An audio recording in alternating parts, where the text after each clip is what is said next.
very own B2B superhero.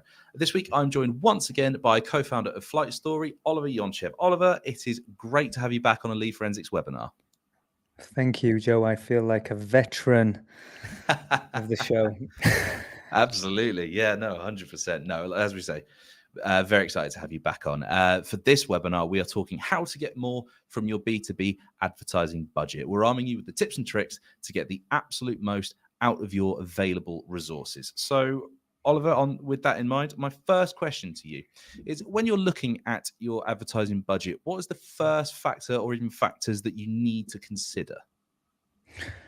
Okay, I'm going to zoom out for a second because I think it's an important point to level whenever we talk about B2B marketing. I think language matters, and B2B marketing often encourages sets of behaviors that I don't think are conducive with really good outcomes. And what I mean by that is we tend to assume that because we are selling from one business to another, we have to show up in the world in a different way. We have to be a bit more professional, a bit more formal. The reality is whenever you're marketing, you're always marketing to a person. And the job of a marketeer is to understand people, understand how to communicate to them more effectively. And that is the sole job of a marketing function. So when we talk about budget allocation, it's really interesting. I could speak about how I would think about, what proportion of your budget should be invested in creative and how much should be attributed to your distribution or your media efforts. But I tend to view the most important factor in successful B2B outcomes is understanding who you are as a business, what you stand for. And the problem with B2B marketing is there are usually a lot of voices in an equation. And if I asked you, Joe, what do leads forensics stand for? Why are you great? Why are you better than the other people? You'd give me probably a good answer, but maybe if I ask someone else in the business, I get a different answer, right?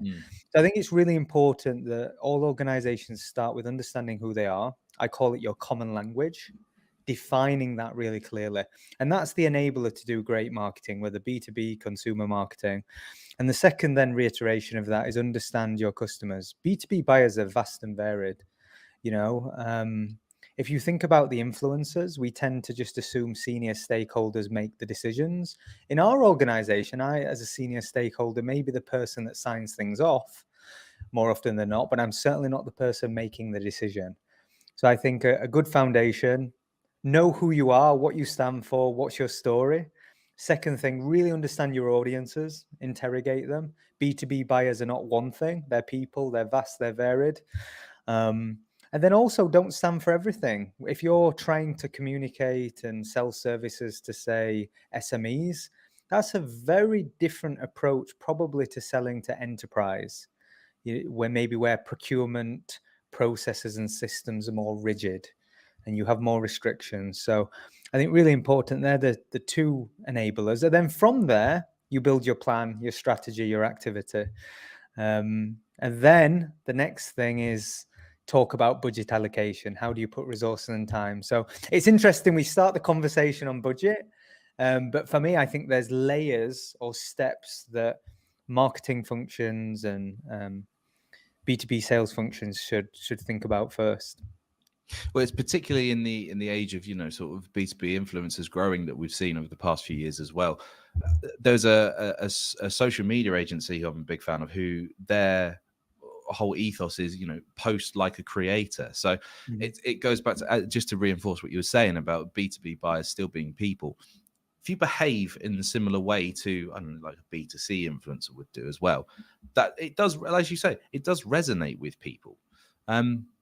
So then you said, just to pick up on something you said, if you say you're only targeting SMEs, for example, are you saying then that you absolutely shouldn't diversify and go for other types of businesses? Or are you saying just stay in that lane?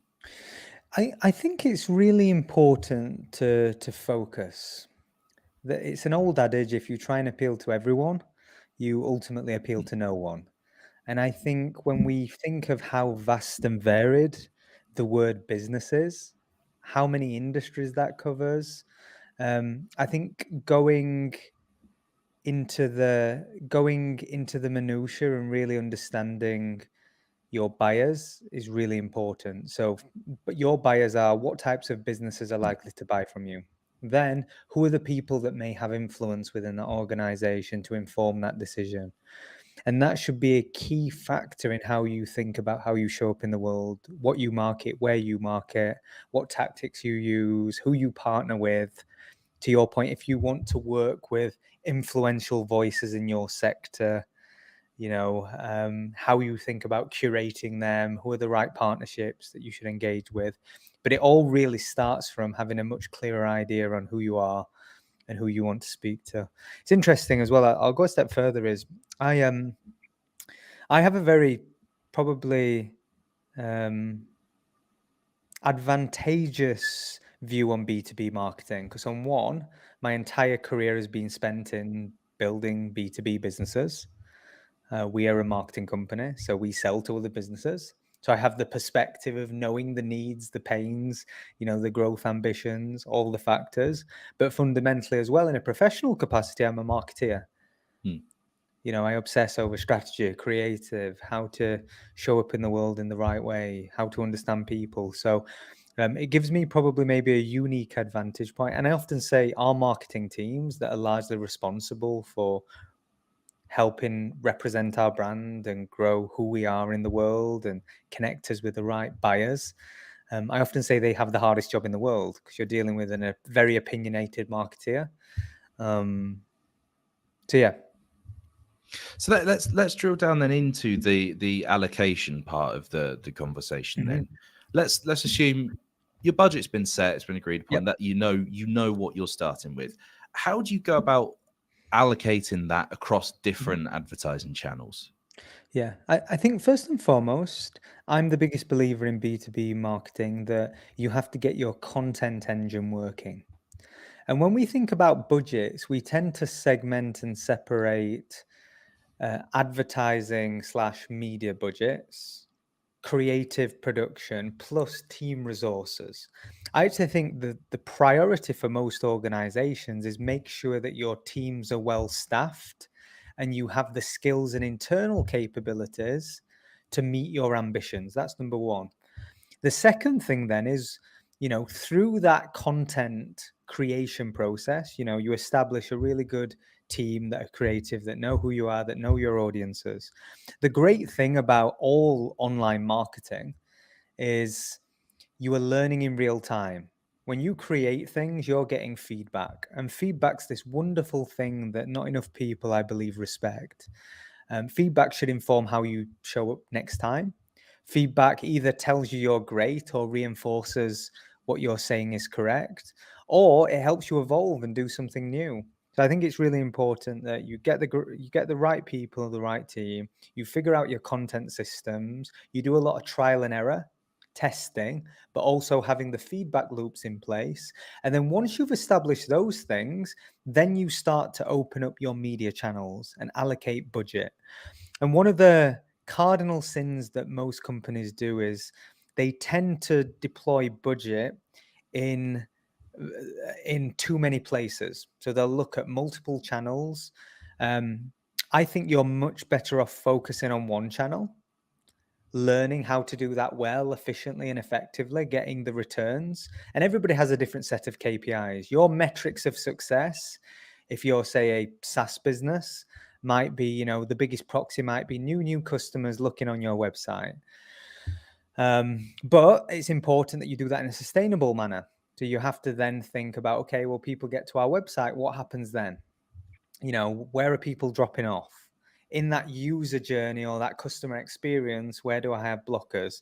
And I think whenever you think about your media budgets or your advertising budgets or how you're spending money, I think you can never look at those things in isolation and silo. And that's a really difficult conversation to have, because when you're working with people that usually have governance over your finances, whether that's management teams or finance departments, they want everything to be a perfect bucket. They want a ring fence. Here's your marketing budget. Here's what we're going to spend. Here's what we know about our cost per acquisition. And unfortunately, the world doesn't work in those perfect systems. But what I will say is, if you logically work through getting the right people and team as a foundation, understanding what content's working, then focus on one channel. When you've done that well, move to two. It's really interesting. You can genuinely build a giant business of being a master of one channel. And that one channel may be just Google. You may get great at AdWords, right? That one channel may just be LinkedIn. You become phenomenal at content marketing on LinkedIn and or lead generation through LinkedIn. It may be X, formerly Twitter. It may be TikTok. That's the point, right? I think we tend to, this is another misconception that I probably say is some value to the audience. We tend to trivialize spaces that have a lot of attention. So I will often hear, well, I'm a B2B business and, I shouldn't have a TikTok strategy. I would go, the average person on TikTok is 33.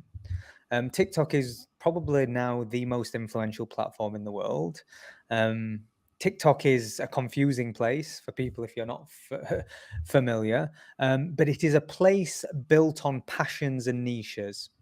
So whether you're a garden manufacturer that is trying to sell gardening products to other businesses, all the way through to, you're a pottery company, there is a niche and a space and a community that's built for you in TikTok.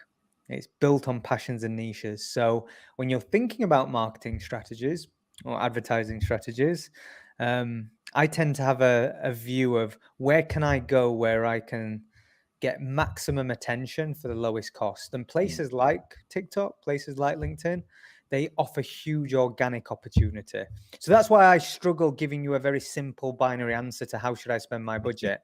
Conventional wisdom would say you spend 20% on your creative and you spend 80% on your media. But the definitions of what media is, the definitions of what creativity is, all of these things have evolved drastically. So I tend not to view any of these activities in silo. I work from first principles and then ladder up from there. Just to speak on the TikTok piece, you're absolutely right that the niche of it, and this may seem like a strange comparison to draw, Oliver, but I remember as there was an interview with Stephen King, and he said, someone asked him, why do people buy your books? Why are you so popular? What is the thing that you put in your books that keeps people coming back? And he actually, rather than the answer you might expect, which is, it's because I scare people or write characters, he says people love reading about people at work.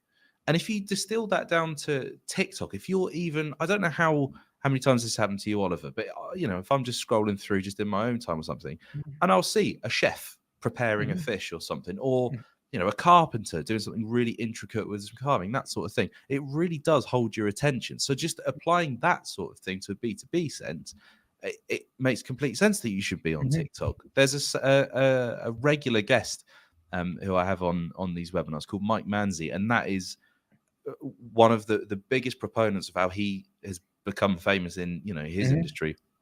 He just does he started off just doing clips on, and he still does it now. He'll just be driving down the street in his car, and he'll just get his phone out, because I believe it's legal over there. It isn't in the UK to be on the phone drive, but he'll just shoot literally a 5-second clip saying, hey, the next time someone says this to you on a call, say this. And he's built this huge following just off the back of just something as simple as pulling out your phone and just giving a couple of sentences. He now has, I think it's 20 million views or something. So yeah, sorry, go on. Yeah, no, and just to build on that point, I think there was some wisdom that, or a phrase that I loved several years ago, and it was when I suppose social media was this dark art, and all organizations were trying to understand how they took advantage. Social media changed everything. It changed the way we communicate, democratized information. Although contested, it cut out the gatekeepers, for lack of a better word, of information. And what's really interesting, there was a phrase that I heard and I loved it, and it basically said, the story your company tells remains the same wherever you are, But the way you tell that story changes. And that's how you should think about your marketing strategy. So, me having a conversation with you about what I do in B2B marketing would be one story. But me having that same conversation with my grandmother would be a different story, or a different way of telling the same story. The way I would speak about B2B marketing on, say, a stage, if I was trying to give some practical tips and advice, again, the way I would tell it would be different. And that's how you should think about different channels for your marketing efforts. You as a company should be very clear on who you are, who you're speaking to, but the how you do that, very different. So on TikTok, the most effective way might be authentic, to camera, talk to camera, spit some random thoughts, walking down the street, driving in a car. That might be the best way for you to communicate your business message. However, on LinkedIn, it may be very different. On your website, it may be very different. On Twitter, it'll again be very different, but the story remains the same. I would venture, actually, Oliver, that you explaining B2B marketing to your grandmother and me would actually be quite a level conversation. I would venture. What can we do about identifying and eliminating wasted spending when it comes to a budget? Wow, it's a very age-old question. It was actually a famous Ogilvy quote.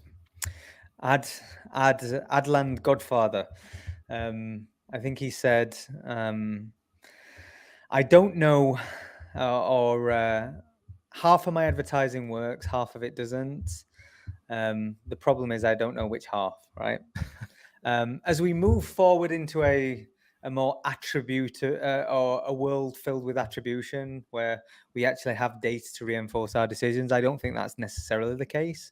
But marketing is nuanced. So how do you not waste money? Well, I think first and foremost, you have to have the right systems and get the right feedback loops. In fact, let me go back actually. I think number one, you need to define your KPIs. So most people will say, well, a sale is the only KPI. Well, what are the KPIs that you need to measure that ladder up to that sale? And there will be many of them, right? So I think define your KPIs. The second thing is what I described there, have the feedback loops in place. So when you're doing activity, and I believe you should have a philosophy of it never being too late to make the right decision. And what I mean by that is when the data presents itself that you're doing the wrong things, be ruthless in cutting formats, be ruthless in cutting channels. That's not to say, you wouldn't revisit. But I'll give you an example. One of our partner businesses, they're a B2B. They focus on a very niche B2B buyer, developers. They spend, they spent a lot of time focusing on short form content because conventional wisdom would say, I can spend less resources to create lots more and reach lots of people. And they actually found through the data that they got back and the feedback loops was all their 90% of their returns were coming from long form content on YouTube, meaning developers were going onto YouTube and searching for these very long technical breakdowns. And that was a funnel to drive them to the website, and it was their prime channel. So what did they do? They basically stopped all short form content, even though it can provide some results, and doubled down on long form and made sure that the standards rose. They reiterated and continued to build on that because they were getting the majority of the unlocks. And that goes back to kind of what I referenced before about just doing one thing really well. Deciding what one thing you should do is not as easy as it sounds, right? Just because something simple does not mean it's easy.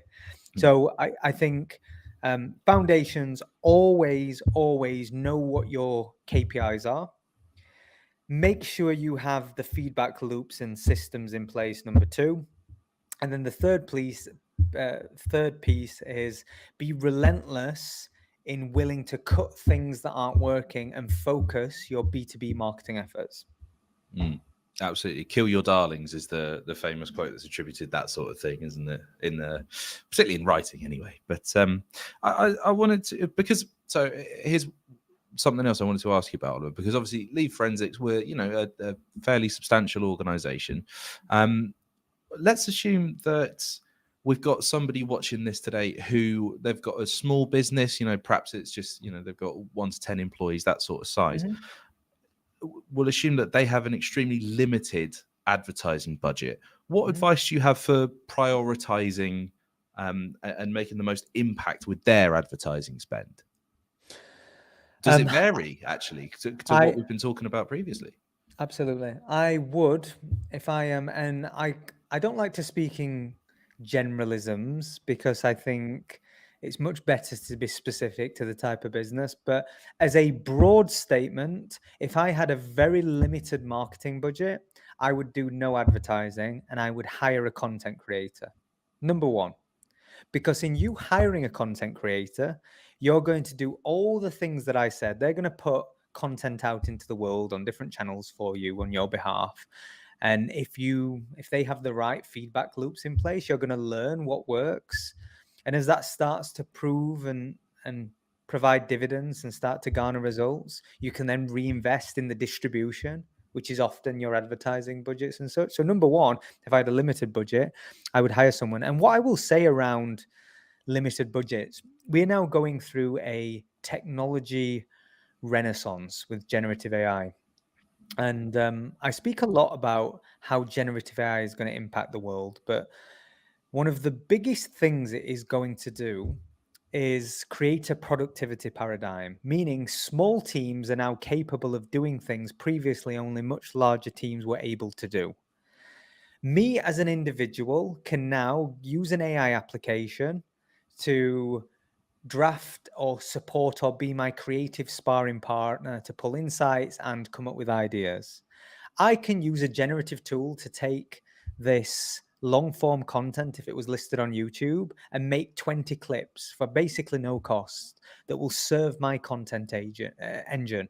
Previously, before these tools were readily available and accessible at such a low cost, I would have to employ usually an agency or hire a couple of designers and a couple of creatives. It's not to say that those roles and responsibilities aren't integral within the team, but small teams, even solo individuals, can achieve so much more. So I'm usually encouraged, I think, if you're a small business and you're looking at your sales and marketing, you have more advantages than you ever have in the history of commerce, in the history of the economy.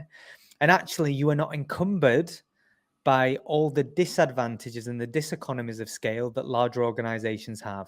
You didn't have big, robust processes that stop you being agile and testing and trying things. You don't have the same governance. So I'm really encouraged for SMEs and small businesses right now. I mean, I'll be honest, Oliver. I did anticipate that we'd be talking about AI a bit earlier in the conversation. I'm surprised it's taken us this long to get around to that topic. But no, you're absolutely right in what you say. And I think what was it 6 months ago? You and I we had a conversation about AI. Even in that time, it's changed so much. Again, the things that are on offer, the things that these programs and software, the applications they can do compared to 6 months ago. It's astounding the leaps that they've made. So yeah, no, you're absolutely spot on with the power of using AI to do your marketing for you, 100%. Yeah, and let me give you one user case. So maybe in a month ago, OpenAI are now in the headlines for a number of Oh yeah, reasons they probably don't want to be in the headlines. However, a month ago, they did a very significant announcement whereby they effectively created something they called the GPT Store. And this is the app store for building custom AI. And creating an app store or a marketplace for AI wasn't the most profound thing or the most original idea. But what was incredible is how low the barrier is to create a custom GPT. It can be as simple as you pulling all source and reference material about you and your business into one document and using that to create a custom solution. I'll give you one example in my world, how you can bring that to life. In marketing, you mentioned budgets. How do you know where to spend it? In marketing, we're always guessing. We're making educated guesses based on our experience and data and information, and we make an educated guess. Now you don't have to guess. You could build a custom GPT with very much ease. It costs you, I think, $20 a month to have a premium subscription that enables you to create custom GPTs. You could make a GPT that is a replica of your ideal customer profiles. And before you test your marketing in the world, or before you spend money, you could test it on your GPT. Hey, do you like this image? Can you give me some recommendations that you think would be better for you?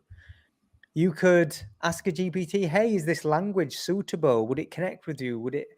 Would you click on this ad? Give me some tips for changing the copy to make it more suitable. And you could do this against every priority customer profile.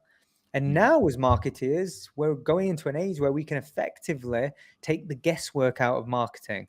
So I suddenly go, okay, if you understand these technologies, and by understanding, it simply means we're right at the start of a exponential curve. Understanding means just having the appetite to go test and learn and listen.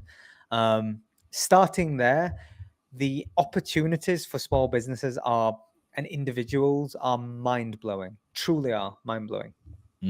Absolutely, 100%. Oliver, unfortunately, we are going to start to run out of time slightly here. So you've offered up some incredible insights and value to our audience. And so I'll start to bring our conversation to a close. If I could ask you, I'm intrigued what this is going to be, actually. If I could ask you for one final top tip that you'd like our audience to take away with them today, what is that one golden rule you'd like them to take away? If I could limit you to one. I think there is an undeniable truth that social media marketing, or the ability to understand how to do it well, is a huge advantage in a business, whether that's for your personal profile or for your business.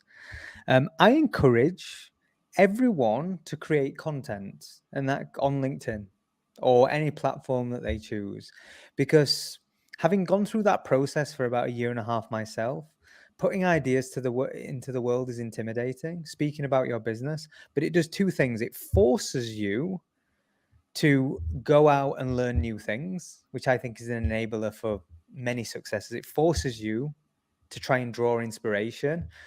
It also forces you to solidify and articulate your ideas. And then better, you get feedback from the world, whether they're good ideas, they're bad. So you can evolve them or you can reinforce your conviction. So I think a huge unlock for all businesses is being a practitioner. And most people just go, hey, it's not for me. I don't like, it feels a bit vain, or, it's not, I don't have the time. I think if you care about your profession and want to pursue and be better at your craft, it will be probably the biggest unlock that you will have as an individual within an organization if you learn how to create content. 100%. Oliver Yonchev, thank you so much for sharing your B2B superpowers with us today. Do keep an eye on Lead Forensic socials for news of our upcoming webinars, and we will see you again very, very soon. Oliver,